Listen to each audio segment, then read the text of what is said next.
What's your lemonade stand story? And he was like, YouTube's going to be the next big thing, Devin. Like, you need to get on that. You need to get on it early. And I'm like, And all of us, we all go through our own trials, our own level of stuff. Sure hope this works out. Otherwise, this will be a huge waste of time. I mean, what else is it all about other than just taking risks and continuing to try and grow and hopefully get better and better at making things? And most of the billion-dollar brands you've seen were started by people that were just solving a problem for themselves. We're telling lemonade stand stories from some of the world's top creators, makers, and go-getters. We're rolling right now. Hey, roll. We're having fun. We're rolling. Yeah.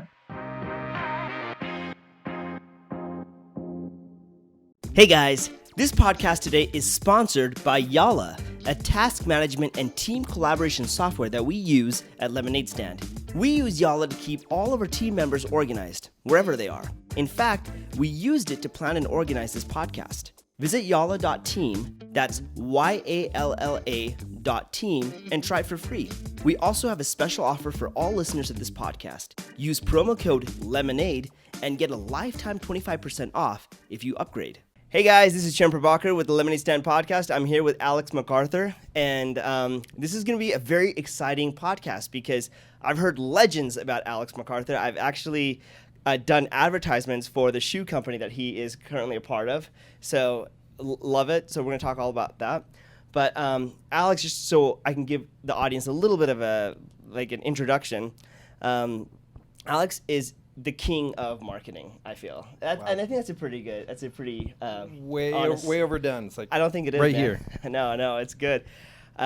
You were in orange soda for a while, right? After your college days, you were at orange soda for a little bit, and then I heard of your name in like the purple world, in the purple mattress market, and like that market just exploded. I never thought that mattresses could ever be sold online and like make a profit, and you proved them wrong. So that was amazing. And then I know you did like a handful of other startups, and then landed up at Kizix, correct? Yep. But welcome, man. Like, thanks for coming on. This is great. Yeah, I'm excited to be here with you. Yeah. You've always been a fun guy. We've been around each other a lot. I just like to hang out with you, so that's why I'm here more than anything. Dude, and I mean, if this is gonna roll and record, fine, so be it, right? But no, I appreciate that, man. No, it's good, and likewise, it's funny whenever I hear your name being dropped. It's always like, oh, Alex did this or Alex did that. I'm like, oh my gosh, I've got to like hang out with him more. Even if I could just understand how you rock your silver hair so great, because I think we're brothers in this. I'm getting there, but I was just like, I just need someone that understands this world, and well, you do, so it's great. No, it's I mean, first off, way more praise than I deserve. Like, it's funny, people keep saying your name comes up in marketing conversations in Utah. I'm like, I'm sitting at home with my kids, like nothing too exciting. Live a pretty normal life. And in terms of the gray hair, I don't know how it happened, but my mom and my dad both had gray hair early onset, like super young age. Of course, they found each other, doomed me and my brother and sister. And so it started at a young age. It's a part of my lifestyle. It's part of who I am. The sad thing is I'm losing my hair now. Oh, okay. And like, I feel like my identity is going to be gone. So that's like the most devastating thing for me right now, like losing my gray hair. I've heard a thing called Topic. I don't know. It adds hair, kind of, you know? I can't do it. You can't do it? No. Yeah. I don't do it. I mean, I've got hair still. But no, it is interesting because my grandma also had like gray hair in her 20s. And I was fine with it because like I started getting gray like towards the end of my 20s and into 30s, and then I was fine, and the only person that wasn't fine with it was my mom, who was just like, Charan, I think you need to start dyeing. And I'm like, wait, what? She's like, Charan, please start dyeing. And so I'm like, okay. So I was dyeing my hair, and you know, for acting it was great. I was still getting these younger roles, but honestly, as I've let it go gray, I've been getting more roles. So no way. Yeah, it's the craziest thing. It's unique. It's distinguished, and it's like now I'm playing more doctors and medical professionals, which is what my dad wanted me to be to begin with. So I'm like, all right, well, I'm helping fulfill his dream. You're living both dreams. I'm living both dreams. I'm fulfilling your dream and my dream, so it's great. Well, thanks, man. I really appreciate you being here. But the Lemonade Stand podcast is all about just the beginnings of your career into business, right? For young kids, it could be owning a lemonade stand. So let's talk a little bit about like the beginning of your entrepreneurship. Like, when did you decide I want to be an entrepreneur? You know what? It was I hear a lot of stories about how like people were just called to it. Yeah. And it felt natural. It was a painful process for me. Like, Really? my parents are like the most conservative, like follow the book process. Yeah. And my mom grew up on a farm in the South, and you know my dad went into the military. Funny enough, they met at a event called the Poultry Princess Award. She was the poultry princess in her county in North Carolina. So anyway, My goodness. that's where they met. I kind of feel like I just need to attend that. Yeah. You know? So yeah, I grew up thinking, hey, I'm gonna play it safe. You know, Yeah. just do the obvious things. And then I went to school, and so I went to BYU and was kind of drawn into computer programming. So I started out in CS at BYU, and just realized I can't sit behind a screen. I like people. I want to engage with people.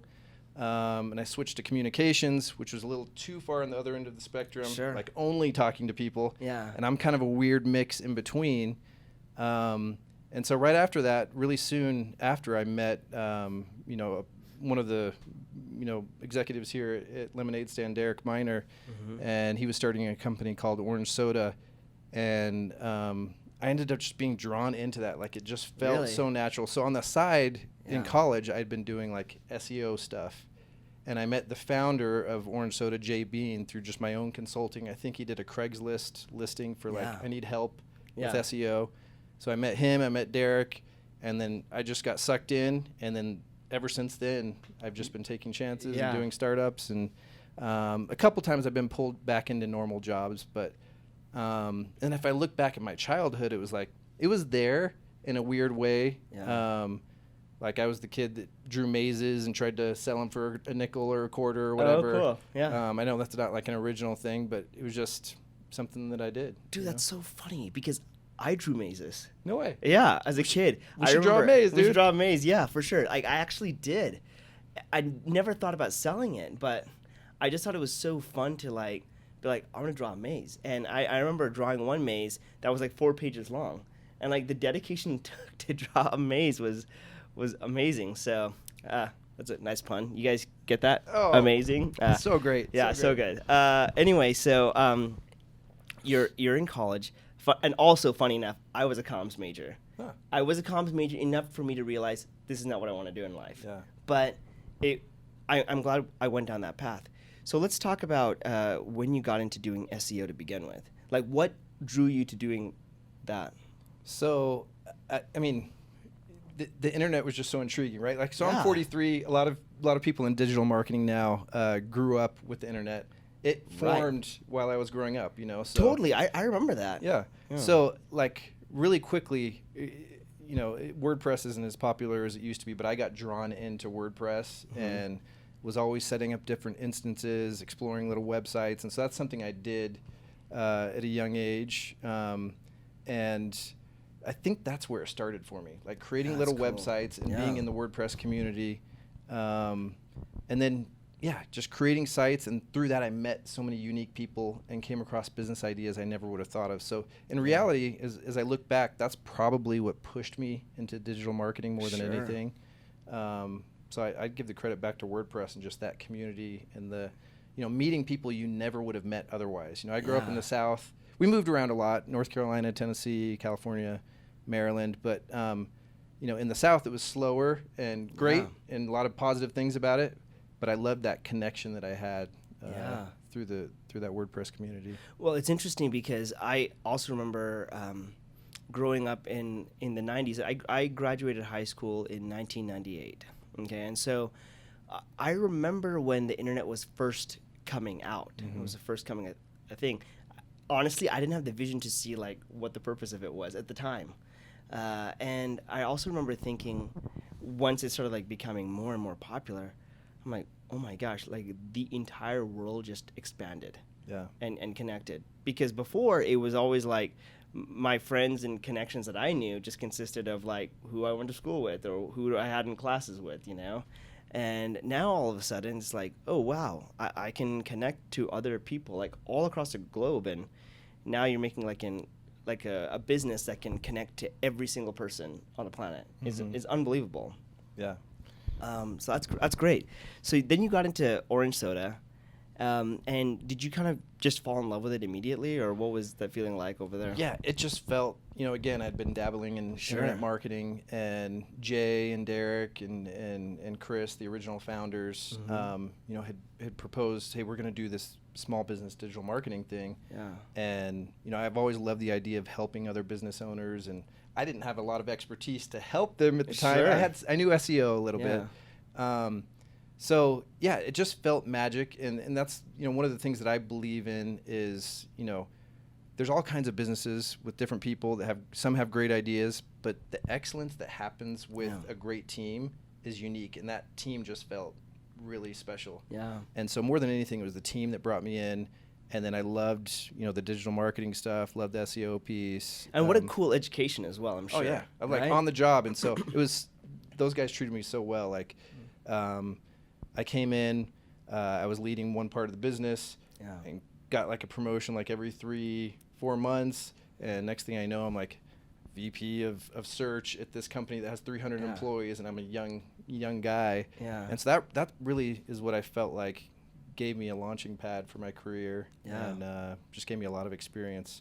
It's kind of funny in the digital marketing world, you don't necessarily have to have degrees, but you have to have the experience. And it's funny to look back and think I was creating that experience on the job, and kind of a lucky situation. Well, I mean, in the same sense, when I decided I wanted to get into film and act, I didn't study acting in college or anything like that. It was really kind of like on the job, and there's just something I would say magical about learning on the job.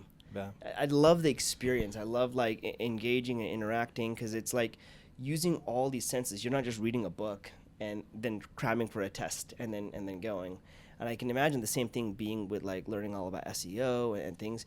It's an experiment. Yeah. Right? You're just testing things out over and over, and what works and what doesn't, right? Yeah, as a kid, I was just totally drawn to strategy games, Risk, Stratego, and like there was no career more that way than like, marketing and like competing against other people, trying to beat other companies. Yeah. Just drew me in, sucked me in. I've been stuck. Can't get out now. No, you can. I mean, and the interesting thing is, the digital marketing space, I feel like, is always changing. Algorithms are changing, and things that used to work, strategies that used to work in the past, aren't working anymore. So how have you been able to like navigate through some of those changes? So at a younger age, I stressed out about knowing all the skills, like always trying to, get educated. And now I'm like, the older I get, the more I realize like you can't stay on top of all these things. You have to associate yourself with experts. So for me, it's like trying to keep my schedule open so that I can always meet with people. I try to have breakfast or lunch with somebody different every day. It's been hard through COVID, of course. Of course, yeah. Through the pandemic. But so for me, I'd say it's keeping that network open.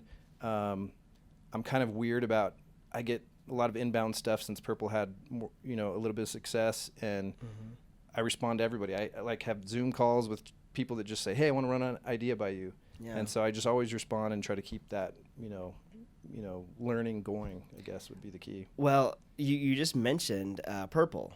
So at a point, you left orange soda and you went to Purple. So there were a couple things in between. Sure. I don't know if you want to hear those or not. Let's hear, we'll make it super quick. So, yeah, no worries. Orange soda. After that, I have a friend named Wayne Moorhead. Followed him around to a couple companies. He's been a mentor of mine. Cool. And then joined a company called Perch out of Ogden, Utah.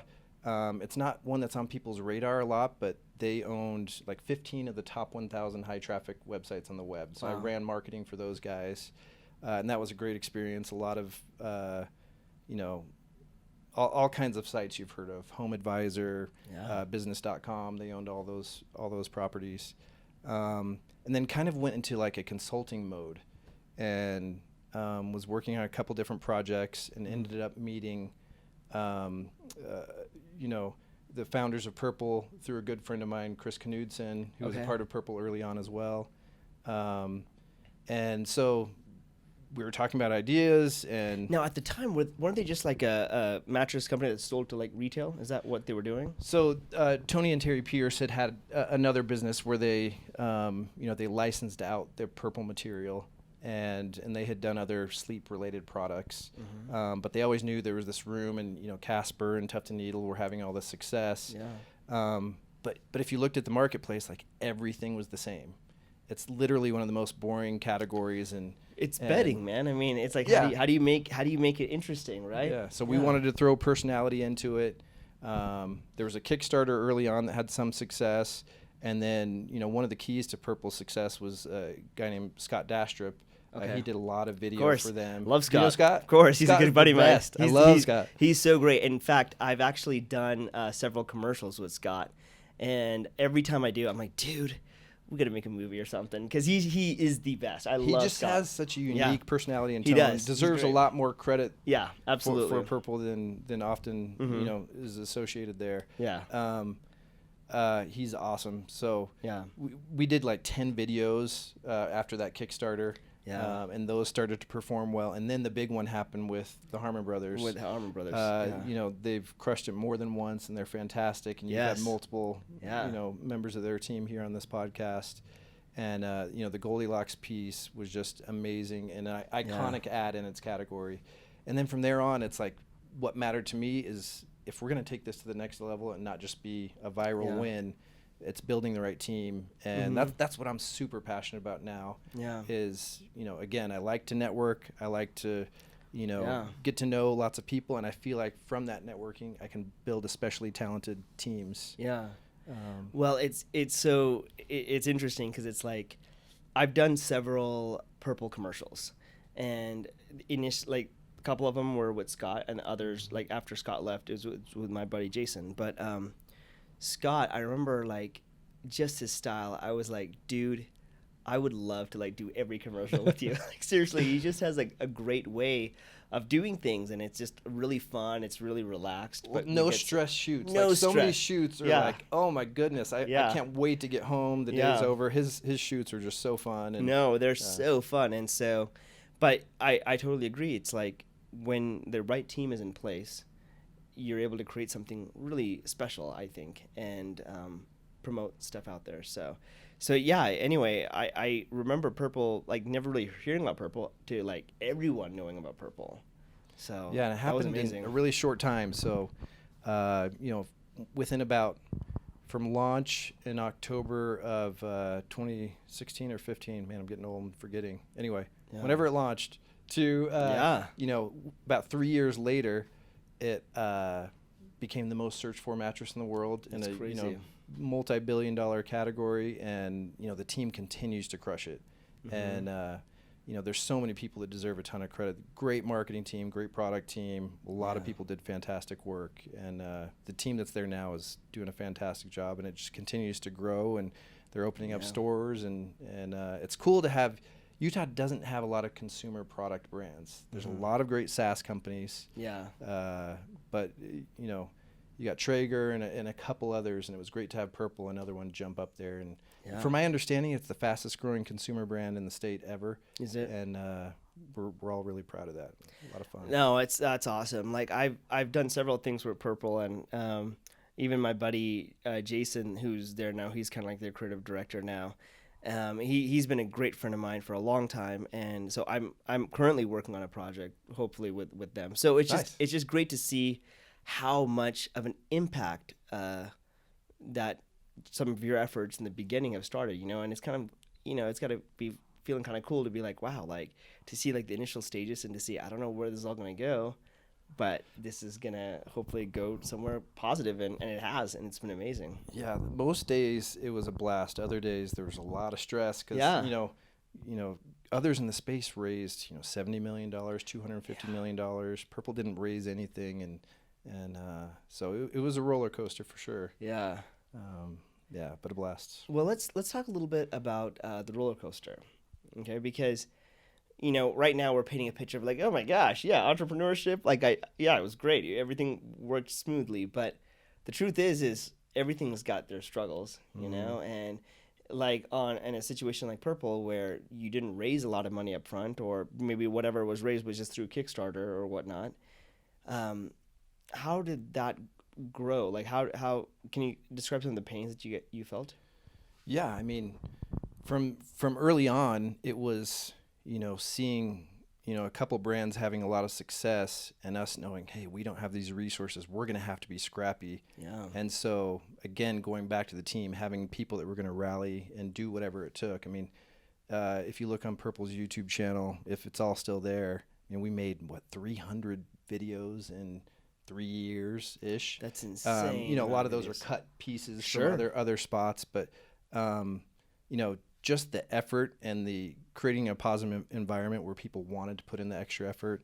So that's one thing that comes to mind. Other parts of the roller coaster towards the end, we within those 3 years, Purple went public. So from not raising any money, going really big and going public at the end. I mean, right before that, I had days. I guess I can share this now, the things I haven't shared publicly, but there were days like when we're creating the forecast and trying to go public where I'm in the bathroom throwing up because there's just so much pressure and stress. And everybody's thinking, you guys are killing it. It's so much fun. We want to join the Purple team. And I'm like, all right, yeah, you want to see what I'm dealing with today? So there were moments like that where the stress just got so intense. So, it was helpful for me because I love early stage. I love building things. And then as it got to that point, went public and got bigger, I'm like, this isn't where I want to be. So that's, at the point where I'm like, I'm going to go to the next startup. Let's do something and build something great again, Yeah, that's so interesting because I guess every company has its stages, right? Mm-hmm. And there are certain stages that some people are more comfortable with than others. And I can imagine it being so stressful and so much pressure, when you're dealing with bigger things like. Well, normally that's done over 15 or 20 years, but we crammed it into 3 years, and that's that's just too much, man. Too much growth in in such a short amount of time. It requires a lot of stretching, and I think about that too because I've worked on different films, some of a really really bigger budget, some very small budget, and sometimes I gotta say even though the smaller budgets are super limited, you're super scrappy. Man, the fun that you have when you're with your friends and creating it seems a lot more joyous than these really really big things when you're oh my gosh, this is all a headache. Everything's a headache right now, Yeah, well, you see these companies that raise a ton of money and they get all the attention and press for a while, and then to see the one that didn't kind of win in the end is even more exciting. And I think that's one thing that helped motivate the team. Just watching that process and seeing, hey, we're gaining ground, we're getting attention. Wow, to become a household name from, you have the giants, and then to become a household name like them when you had nothing to begin with is a really cool story. That's awesome. But then you're only as good as the next one. Can you do it again? Yeah, that's the next pressure, the next challenge, right? Yeah. So you left Purple and now you're currently at Kizzix, right? So the company is officially called HandsFree Labs. Oh, I'm sorry. You're fine. No, Jeez, no big deal. This is offensive. Dude, you've done an ad for them. I did.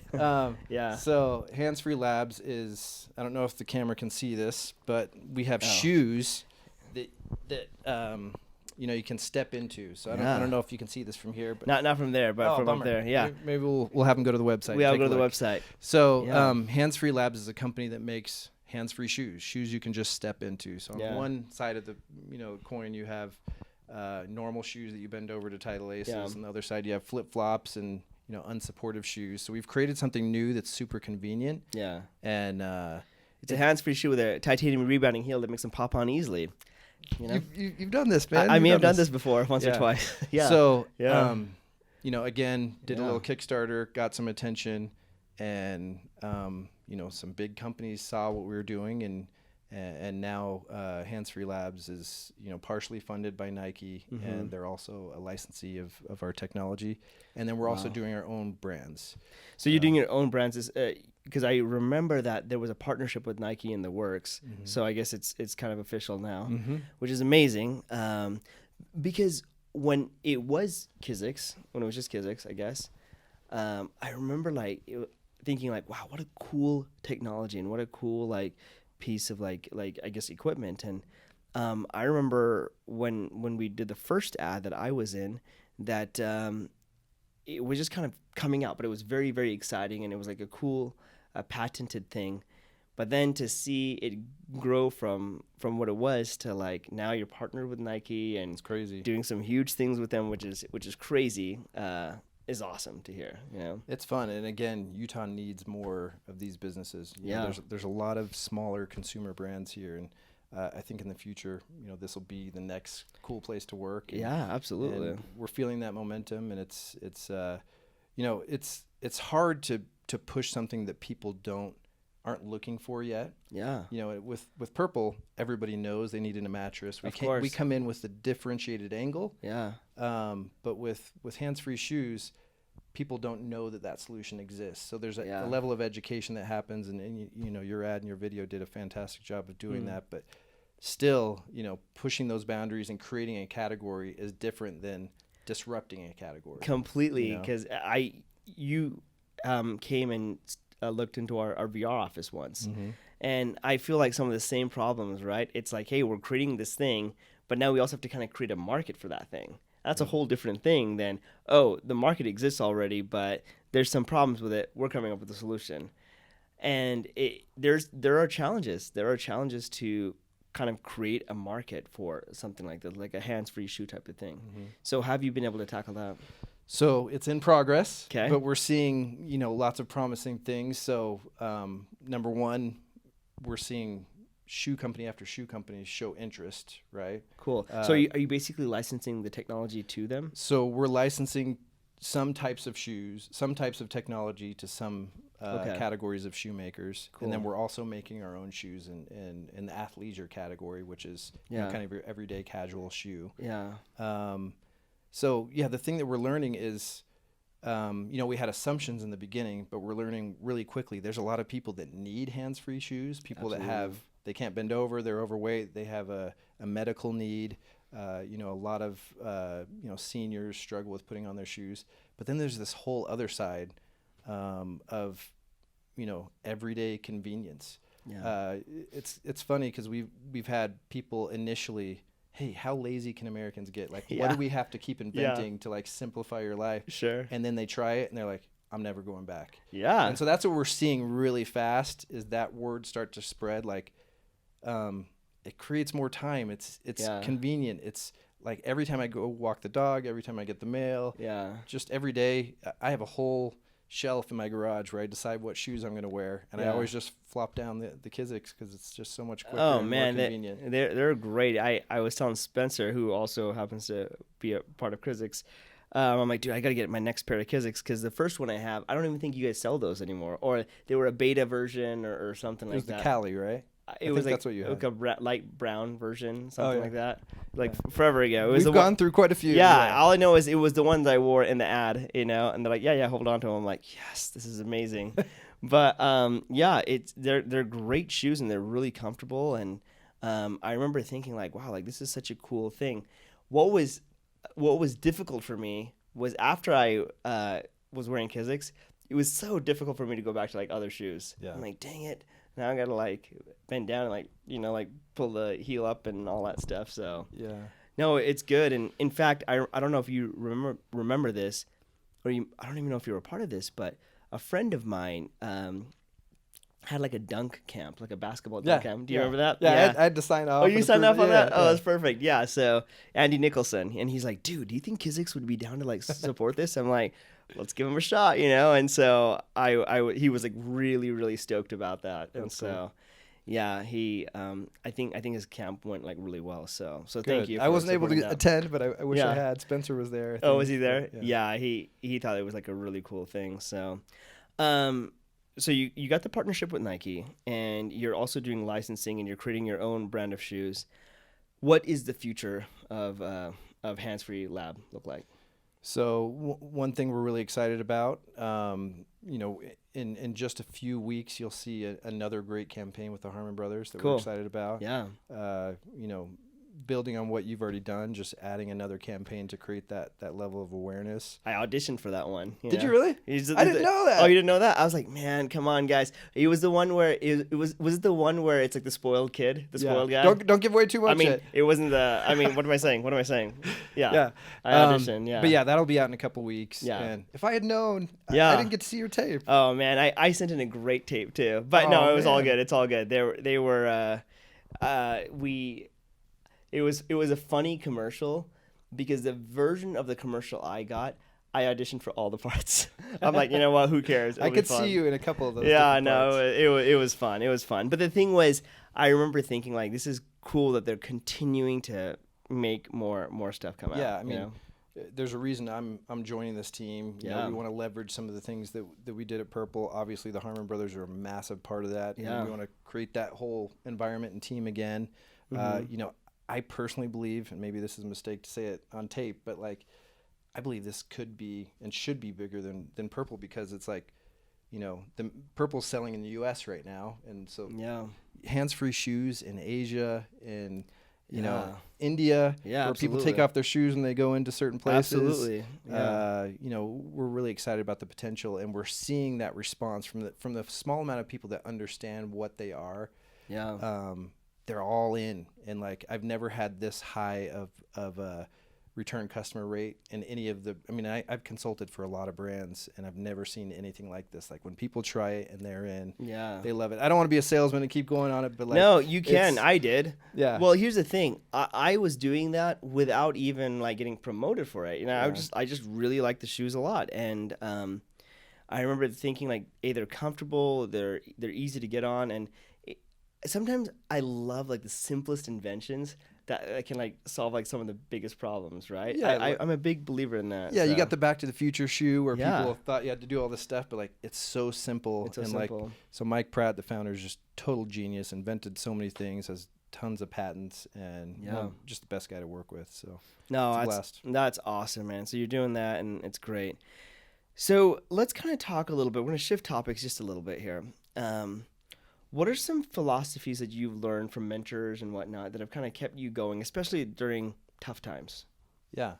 Tough times, referring to now, for example. Which is, exactly. You know, exactly. And I'll be honest, for me, it's like, I imagine for most people, it's been a roller coaster. I've had times where I'm like, this is kind of a reset on life, and you know, I ended up spending a lot more time with my family, which has been amazing, and you know, created new bonds. I have 18-year-old, 15-year-old, and an 11-year-old. Oh wow! And you know, I'm married, and my wife and you know, our family together. It's been really cool to go through this together, a challenging time, and it's made us stronger, which has been awesome, because I've seen some families struggle. So I'm grateful that it's been a positive thing for us. But you know, what kind of moves me through these times is, you know, relationships with people, for sure. You know, constantly setting a new challenge for yourself and like working towards something. Life feels so short now that I'm 43. You know, 20 years ago, I'm like, man, this is going by, you know, so slow, and I want to accomplish all these things, and it's taking forever. And now I'm like, man, my time, I got to get stuff done. I want to do things. I want to, you know, improve the world. I want to, you know, meet more people and talk to more people. So for me, it's about relationships. And again, that goes back to building Purple, building other teams. It's like, I want to be a part of great people and kind of excellence rather than just mediocrity. Yeah. And that's kind of what drives me. That's awesome. Well, it's interesting because with all of this stuff, I think it all kind of goes back to like, where's your mindset at? You know, I mean, I think to your point, like, I love talking to people. And I think that the key for me during these tough times were I can't stop talking to people. I can't stop connecting with people. I think if you don't, you kind of get stuck in your head. And the media does a great job spreading negativity. Everywhere you look, there's just so much negativity. And the more and more I feel like that stuff gets in your head, the worse things will feel for you. Yeah, and that brings up, you referenced mentors, and I'll mention my friend Wayne again. You know, when we've had a lot of discussions, and one thing he's referenced is the idea of and. Like people think, and I know that's just a simple word that we all use all the time, but like people get so pushed to one side or the other and their opinions get moved. We're all individuals. We're so unique. Our thoughts should be unique. Like I personally can't watch politics because I just see the divisiveness of it, and it causes me a lot of anxiety. In the end, I'll watch the debates, I'll read their stances, and then I'll decide on what I want to, or who I want to vote for.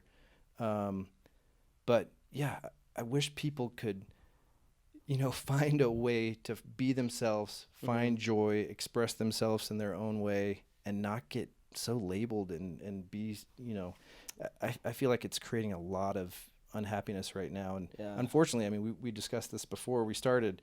I've had 3 friends commit suicide through this journey, and it's so like overwhelming. And even though I've had some positives through that, each time that happens, it's like crushing. And absolutely, I don't know. I just hope we can all love each other more and separate ourselves less. I mean, it sounds so simple, but like I just hope we can all try to think that way and think of each other's feelings before proving them wrong. Right. It's interesting because I've been on a big like personal like journey for myself. Like, you and I both discussed, like, we have our like similar spiritual beliefs and whatnot. But one of the things that I've been kind of really like learning for myself is I haven't lived a completely authentic life. And I say that because a lot of times there have been so many narratives placed in my head that I just assume is my own. But then it's like, oh no, that was a story that somebody else told that I started believing was what I believed.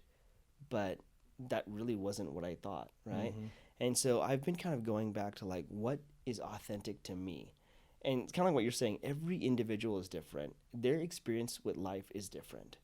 And you can't say, oh, because this experience is like valid and great for me, like this is exactly what you're supposed to feel as well. You feel what you're supposed to feel, right? And so I've been on this journey, and one of the things that speaks to me is just having fun and joy. And I never knew how important that was to me, but I remember back in 6th grade, I had a teacher who I still keep in touch to this day. And I keep in touch with him because he made such a profound impact on me because of how much fun he was. I loved going to his class every single day. He just made learning so much fun, and he was such a nice guy. He never got upset, and he just had a way of like communicating and teaching messages and stuff that just made it so enjoyable. So much so that like I don't even know how many years later, I'm 39 now, I still wish him happy birthday every year, and he still like does the same for me, and like we keep texting each other, and so I'm like, that is important. Fun and joy are important for me. And that brings me back to one please purple thing that so our tagline when I was there was feel better. And it meant 2 things to us. One, it obviously sleep, you want people to feel better, sleep better, and get rest. But if you saw any of Purple's ads or any of our video or content or anything we put on social, we wanted people to feel joy and feel better. And so we used humor, and that was all done intentionally because we all appreciated humor, and we wanted others to share with us in that and create an emotional bond between the brand. And so I don't mean to take it back to business, but like I try to bring my personality and what makes me happy into my work environment and not let it just be this stodgy, stiff place. Well, and, I truly believe that like if you can create like a positive experience for someone, and if it's associated with a brand, it's like I want to be a part of that brand just because I like the way I feel when I'm around that brand, and I think it's super important because like you said, things are very crazy, and the fact that you've had 3 people close to you take their lives.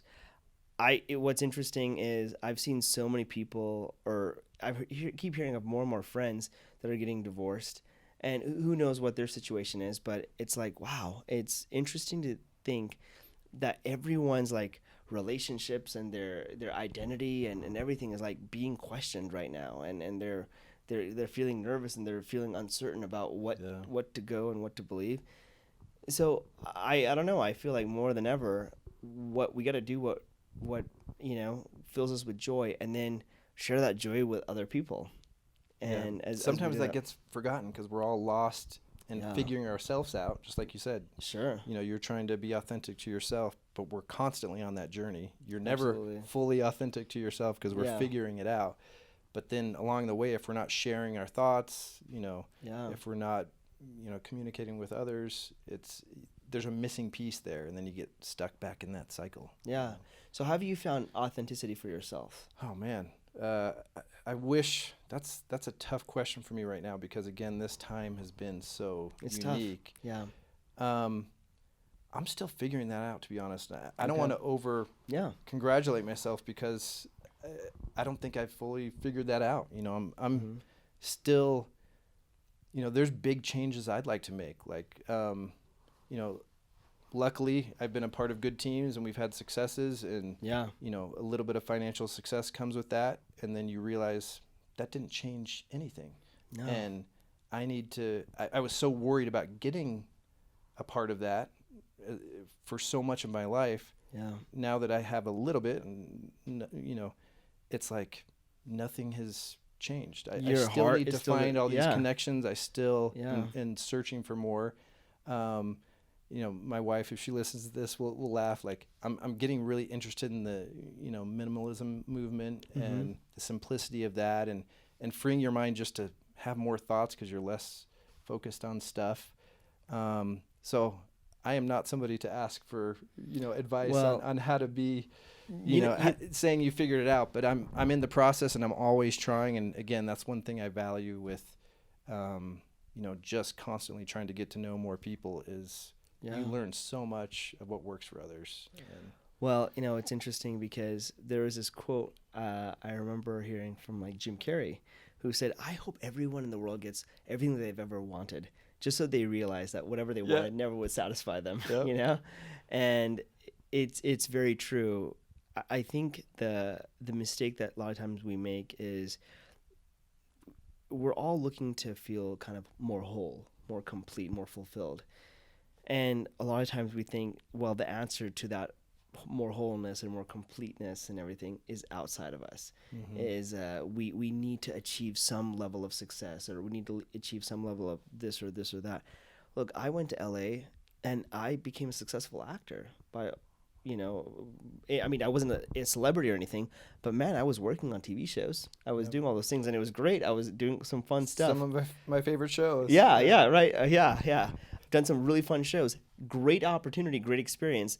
But is that what made me feel fulfilled? No. I would have to say no. I mean, it was a great, fun experience, and I really enjoyed it, and I got to be a part of a show that would make people laugh, and that really made me feel good. But I can honestly say, like, some of those shows weren't really the things that completely fulfilled me. Yeah. So, and it's the same thing with your career, my career. Yeah. People bring up, they always want to ask about the Purple journey. I'm like, sure. It was the people that made it so fun. It wasn't, the money allowed for, the revenue success that the company saw allowed for us to build the bigger team and do more things and do more memorable things. And that was all fun. But it was the team effort that we went through that was so unifying. So it's the same thing that everybody's constantly struggling with, how to create positive connections with others through difficult times. And who would have predicted all the stuff that happened in 2020? And, no one could have. Most people were already struggling, and now multiplying all this on top of that. Yeah. We just got to be out there and find ways to love each other and have each other's back.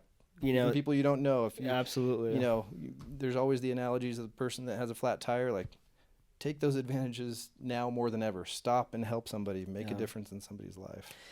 One of the things I've learned, more and more as time has gone on, is it's just not about you.